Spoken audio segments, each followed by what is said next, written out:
नमस्कार, मी सुवर्णा. जागतिक महासत्ता होण्याचं स्वप्न पाहणाऱ्या चीननं आता आसियानमधील देशांना चुचकारण्याचा प्रयत्न सुरू केलेला आहे. मात्र चीनचा आपल्या शेजारी असलेल्या बहुतेक देशांशी वाद आहे. तसंच चीनचं विस्तारवादी धोरण जगापासून लपून राहिलेलं नाही. त्यामुळेच आता ब्रिटन आणि अमेरिकेनं आसियान गटातील काही देशांच्या माध्यमातून चीनला रोखण्याचा प्रयत्न सुरू केलेला आहे. त्यामुळे चीनचं पित्त खवळलंय आणि यावरच आहे खास शो, चीनची नाकाबंदी.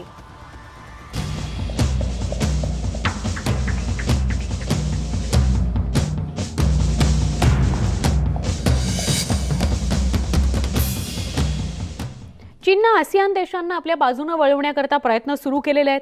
पण ब्रिटन आणि अमेरिकेनं चीनचा तो डाव हाणून पाडण्याकरता नवी खेळी केली आहे.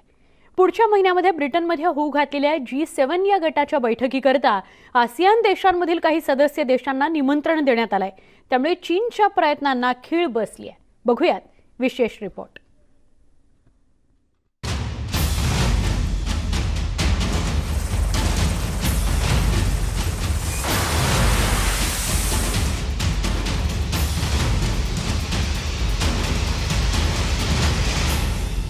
दक्षिण चीन सागरात ड्रॅगनची दादागिरी.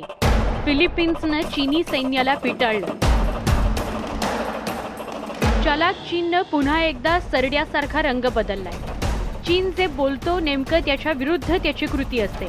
सगळ्या जगाला चीनच्या या विश्वासघातकी धोरणाचा अनुभव आहे. नुकतंच आसियान अर्थात दक्षिण पूर्व आशियाई राष्ट्रसंघाच्या सदस्यांचं ऑनलाईन संमेलन पार पडलंय.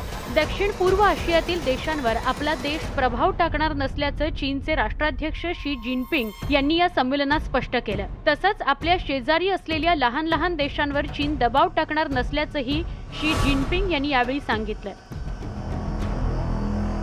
今天我们正式宣布建立中国东盟全面战略伙伴关系，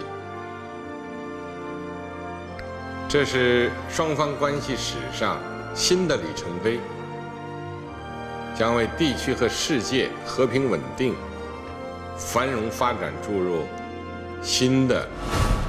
आसियान देशांना सोबत घेऊन भविष्यात पावलं टाकणार असल्याचा दावा शी जिनपिंग यांनी केला. आसियानमधील 10 देशांच्या समूहाशी सहकार्य करण्याचं आश्वासन शी जिनपिंग यांनी दिलं. पण त्याच वेळी चीननं दक्षिण चीन समुद्रात नापाक षडयंत्र आखल्याचं उघड झालंय.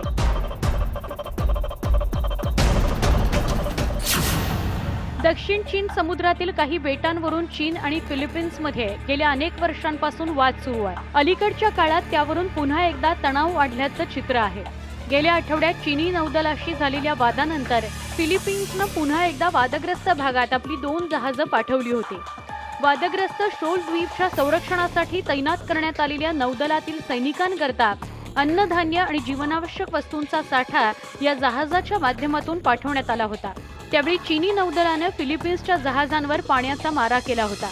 तेव्हापासून दोन्ही देशातील नौदलामध्ये तणाव वाढलाय.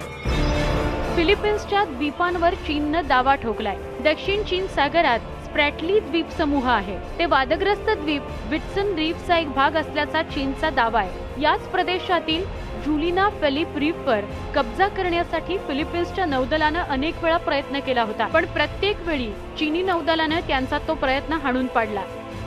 फिलिपिन्सचे राष्ट्राध्यक्ष रॉड्रिगो दुतेर्ते यांनी गेल्या आठवड्यातील या घटनेचा चीनच्या राष्ट्राध्यक्षांना थेट जाब विचारला होता. आसियान देशांच्या ऑनलाईन बैठकीतच दुतेर्ते यांनी चीनला आरोपीच्या पिंजऱ्यात उभं केलं. The recent event in the Yunnan Shoal and view with grave concern other similar development. This does not speak well of the relations between our nations and partnership. China must remain committed to the early conclusion of the effective and substantive code of conduct in the South China Sea. चीन फिलिपिन्सच्या भूभागावर कब्जा करण्याच्या प्रयत्नात असल्याची ASEAN देशांना पुरेपूर कल्पना आहे. दक्षिण चीन समुद्रावर चीन आपलं वर्चस्व निर्माण करण्याच्या प्रयत्नात आहे. चीन आणि आसियान देशातील वादाच्या पार्श्वभूमीवर आता ब्रिटननं नवी खेळी केली आहे. पुढच्या महिन्यात ब्रिटनमध्ये G7 गटाची बैठक होते. विशेष म्हणजे या बैठकीसाठी आसियान देशातील काही सदस्य देशांना निमंत्रित करण्यात आलंय. ही बैठक इंग्लंडच्या लिव्हरपूलमध्ये 10 ते 12 डिसेंबर दरम्यान होऊ घातली आहे. मलेशिया, थायलंड आणि इंडोनेशिया या देशांच्या परराष्ट्र मंत्र्यांना ब्रिटननं G7 परिषदेसाठी आमंत्रित केलेलं आहे. आसियान देशांमुळे केवळ ब्रिटनच नाही तर अमेरिकेलाही फायदा झालाय. आशिया पॅसिफिक क्षेत्रातील व्यापार, राजकीय संबंध आणि संरक्षणावर आसियान देशांचा थेट प्रभाव पाहायला मिळतो. भारत आणि चीनच्या लोकसंख्येनंतर या आसियान देशातील लोकसंख्येचा क्रमांक लागतो. इतकंच नव्हे तर जगातील सगळ्यात मोठं मार्केट म्हणूनही आसियान देशांकडे पाहिलं जात आहे. ब्रिटेन इसका होस्ट कंट्री है और उसने आसियान के देशों को इनवाइट किया है, तो ये स्पष्ट रूप से दिखाता है कि आने वाले समय में ब्रिटेन और अन्य यूरोपियन राष्ट्र भी पूरे इंडो पैसिफिक रीजन में अधिक सक्रियता के साथ कार्य करेंगे. पूरा G7 चाइना पर लगाम लगाने के लिए और इंडो पैसिफिक रीजन में रूल्स बेस्ड ऑर्डर को स्थापित करने के लिए अधिक सक्रियता के साथ कार्य करेगा. और जाहिर है कि आज ये समय की अनिवार्य आवश्यकता है. यदि ऐसा नहीं किया गया तो चाइना, जो कि एक अथॉरिटेरियन राष्ट्र है, पूरे इंडो पैसिफिक रीजन में अपने आधिपत्यवाद को थोपने की कोशिश करेगा. चीनचा जवळपास सगळ्याच आसियान देशांशी वाद सुरू आहे. भलेही शी जिनपिंग यांच्याकडून आसियान देशांना चुचकारण्याचा प्रयत्न केला जात असला तरी चीनी सैन्याच्या कुरापतीकही थांबण्याचं नाव घेत नाही. त्यामुळेच आता अमेरिका आणि ब्रिटननं आशियातच चीनची नाकाबंदी करण्याची तयारी सुरू केली आहे. या पार्श्वभूमीवर अमेरिका आणि ब्रिटननं दक्षिण चीन समुद्राच्या परिसरात आपल्या नौदलाची ताकद वाढवण्यास सुरुवात केली आहे. आसियान देशांच्या मदतीनं चीनला धडा शिकवण्याचा या दोन्ही देशांचा प्रयत्न आहे. Bureau report, news 18 Lokmat. दक्षिण पूर्व आशियाई देशांवर चीनला प्रभुत्व गाजवायचंय. तसंच आखाती देशातही चीन शिरकाव करण्याच्या प्रयत्नात आहे. अबुधाबीमध्ये चीननं चोरी छुपे लष्करी तळ उभारायला सुरुवात केलेली होती. मात्र अमेरिकेनं ड्रॅगनचा डाव उघडकीस आणला. चीन की कमजोरी के बारे में बात करते हैं. दूसरी तरफ चीन जो है वो गल्फ में सारे एनर्जी रिच कंट्रीज में जैसे डिजिबूती हो और मौजूदा रूप में अबू धाबी हो अपने सैन्य क्षमता का लगातार विस्तार कर रहा है, जिससे न कि वो हमारी एनर्जी सप्लाई को चोक करने की स्थिति में होगा, बट वो यूनाइटेड स्टेट्स के लिए भी एक बहुत बड़ा चैलेंज बनकर के उभरने जा रहा है. अमेरिकेचे राष्ट्रपती जो बायडेन यांनी अबुधाबीचे क्राउन प्रिन्स मोहम्मद बिन जायद यांच्याकडे याविषयी चिंता व्यक्त केली. अबुधाबीची चीनशी वाढती जवळीक अमेरिका अबुधाबीच्या संबंधात मिठाचा खडा ठरण्याची शक्यता जो बायडेन यांनी व्यक्त केली होती. पण अमेरिकेनं सतर्क केल्यानंतर ही UAEने चीनला मोकळीक दिली होती. त्यानंतर चीनने खलिफा पोर्टवर लष्करी तळ उभारण्यास सुरुवात केली. चीनने पोर्टवर बांधकाम केलं नसल्याचं आता संयुक्त अरब अमिरातकडून सांगण्यात आलं. लष्करी तळ उभारण्यासंदर्भात चीनशी कोणताही करार केला नसल्याचं UAE कडून स्पष्ट करण्यात आलं. पण आता आफ्रिकी देशांपाठोपाठ चीनने आखाती देशांवर लक्ष केंद्रित केलं असल्याचं लपून राहिलं नाही. अमेरिकेला ब्लॅकमेल करण्यासाठी आखाती देशात चीनला आपली पकड मजबूत करायची.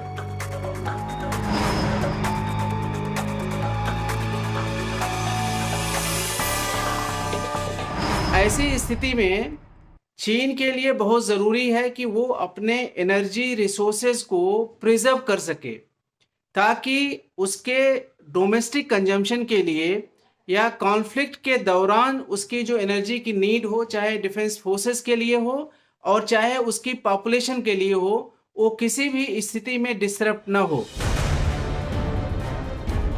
सध्या UAE मधील चीनच्या गुप्त लष्करी तळाचं काम रोखण्यात आलंय.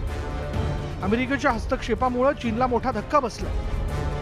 चीनच्या या कारनाम्यामुळे पश्चिम आशियातील देशांचेच कान टवकरले असले तरी आखाती देशांनी चीनच्या विश्वासघातकी स्वभावातून धडा घेण्याची आवश्यकता आहे. Bureau report, news 18 Lokmat. चीनची नाकाबंदी या विशेष कार्यक्रमामध्ये एक छोटासा ब्रेक घेऊ. लगेच भेटणार आहोत अजून काही महत्त्वाच्या विषयांसह. पहा फक्त न्यूज 18 लोकमत.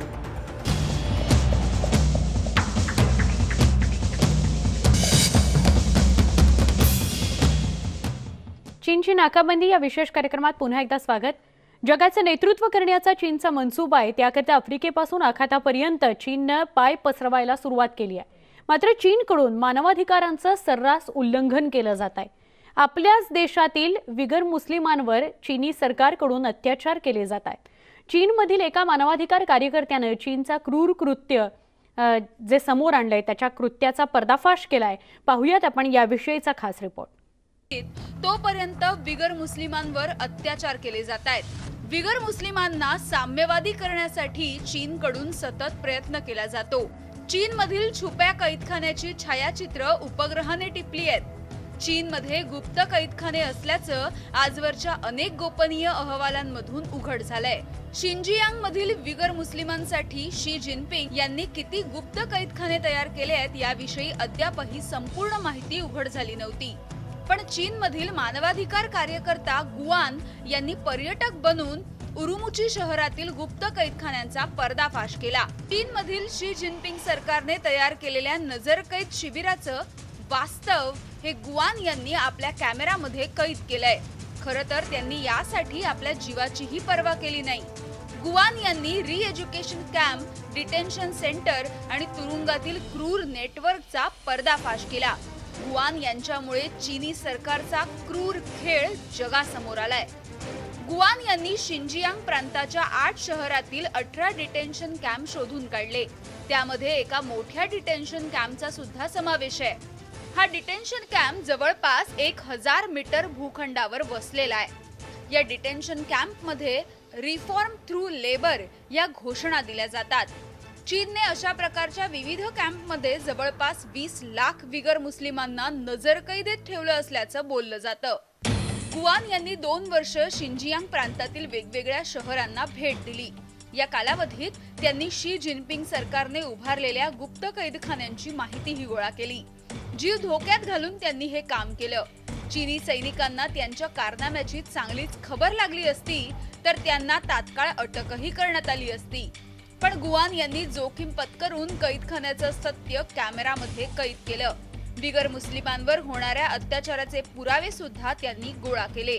गुआन यांनी डिटेन्शन कॅम्प शोधून काढण्यासाठी एका अहवालातील सॅटेलाइट छायाचित्राची मदत घेतली.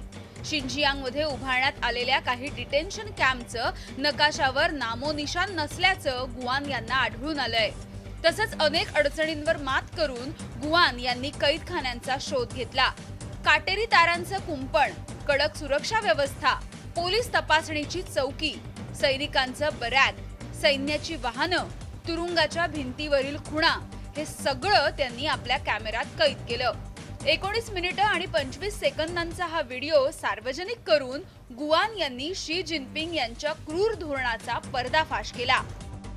सच ज़रूर है क्योंकि डिटेंशन कैंप चीन का ट्रेडमार्क है. इन डिटेंशन कैंप में वो हर उस आदमी को रखते हैं जो उनकी पॉलिसीज़ उनके हिसाब से नहीं चलता, जो पार्टी के लाइंस पर नहीं चलता, उनको रखा जाता है इन डिटेंशन कैंप्स में.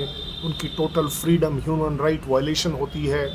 उनको किसी भी तरह का कोई भी हक नहीं मिलता और साथ ही साथ उन पर जो अत्याचार होते हैं वो चरम सीमा पर गए हुए होते हैं. गुआन यांनी जे डिटेन्शन कॅम्प कॅमेरामध्ये कैद केलेत त्या प्रत्येक कॅम्पच्या परिसरात वॉच टॉवर असल्याचं बघायला मिळतंय. याच वॉच टॉवरवरून डिटेन्शन कॅम्पवर सतत नजर ठेवली जाते. या परिसरातून जाणाऱ्या प्रत्येक वाहनावर पाळत ठेवली जाते. शहरापासून दूर अंतरावर असलेला एक डिटेन्शन कॅम्प सुद्धा गुआन यांनी शोधून काढला. त्या डिटेन्शन कॅम्पमधील सैनिकांची नजर चुकवण्यासाठी गुआन यांनी डिटेन्शन कॅम्पपासून दूर अंतरावर आपली वाहनं उभी केली. तसंच गुडघ्यावर रांगत ते डिटेन्शन कॅम्पपर्यंत जाऊन पोहोचले. गुआन यांनी जोखीम पत्करून अत्याचाराची ही कहाणी आपल्या कॅमेरामध्ये कैद केली आहे. दीगर मुसलमानों के साथ जो जाति है, सबसे बड़ी जाति है कि वो अपना खुद का रिलीजन प्रैक्टिस नहीं कर सकते, जो उनका बेसिक ह्यूमन राइट है.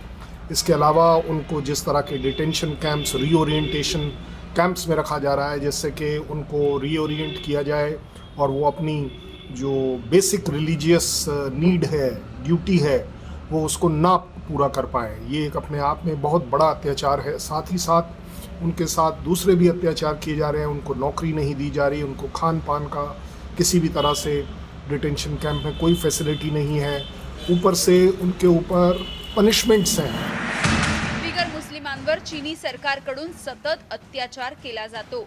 संयुक्त राष्ट्र संघातही या मुद्द्यावर वारंवार चिंता व्यक्त करण्यात येते. अमेरिकेने बिगर मुस्लिमांवरच्या अत्याचाराविरोधात आवाज उठवला होता, पण सैन्य शक्तीच्या बळावर मुजोर चीनकडून मानवाधिकार पायदळीत उडवले जात आहेत आणि त्यामुळेच चीनमधील बिगर मुस्लिमांचं अस्तित्व सुद्धा आता धोक्यात आलंय. Bureau report, news 18 Lokmat. या स्पेशल रिपोर्टसह या विशेष कार्यक्रमामध्ये इथेच थांबतोय. ताज्या बातम्यांसह काही क्षणात पुन्हा भेटणार आहोत. पहा फक्त न्यूज 18 लोकमत.